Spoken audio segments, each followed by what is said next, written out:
So initially I thought I'll do it for a 4 month period. मैंने शुरू में सोचा कि मैं इसे 4 महीनों के लिए इस्तेमाल करूंगी और इब्तदाई चंद महीनों में मुझे वाकई बहुत बुरा महसूस हुआ।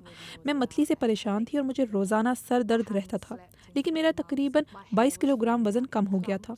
जब आप ये दवा छोड़ देते हैं तो वज़न अचानक बढ़ सकता है, क्योंकि वो दवा मौजूद नहीं रहती जो आपकी भूख को दबा रही थी। और बहुत से लोग फिर कैलोरी की कमी वाली ग़िज़ा भी जारी नहीं रख पाते। On a couple occasions I've made the decision. चंद मौक़ों पर मैंने ये फ़ैसला किया कि इसे छोड़ दूं और बस रुक जाऊं। और दोनों बार ऐसा हुआ कि मैं 3 दिन तक तो ठीक रही, लेकिन तीसरे दिन के बाद मैंने इतना ज़्यादा खाना खा लिया कि मैं खुद शर्मिंदा और हैरान हो गई, क्योंकि मुझे ये तक एहसास नहीं हो रहा था कि मैं खा रही हूँ।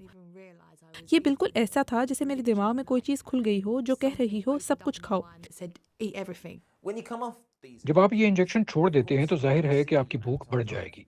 और जिन मरीजों से मैंने बात की है वो इसे यूं बयान करते हैं जैसे ये बर्फानी तोदा या छोटा सुनामी हो, और ये भूख का एहसास तेजी से वापस आ जाता है, कभी कभी अगले ही दिन। इसे जारी रखने की एक तरह की लत लग जाती है, क्योंकि मुझे इससे ऐसे लगता है कि जैसे सब मेरे काबू में है। There's a lot of people that are so scared. बहुत से लोग, और मैं उनमें से एक थी, जो इस बात से डरते थे कि दवा बंद होने के बाद वज़न दोबारा बढ़ जाएगा।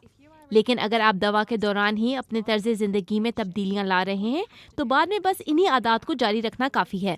मैंने जब दवा लेना बंद की तो वज़न दोबारा बढ़ा, इसलिए मैं सोचती हूँ कि मैं हमेशा किसी न किसी तरह ये दवा लेती रहूँगी ताकि वज़न कंट्रोल में रहे।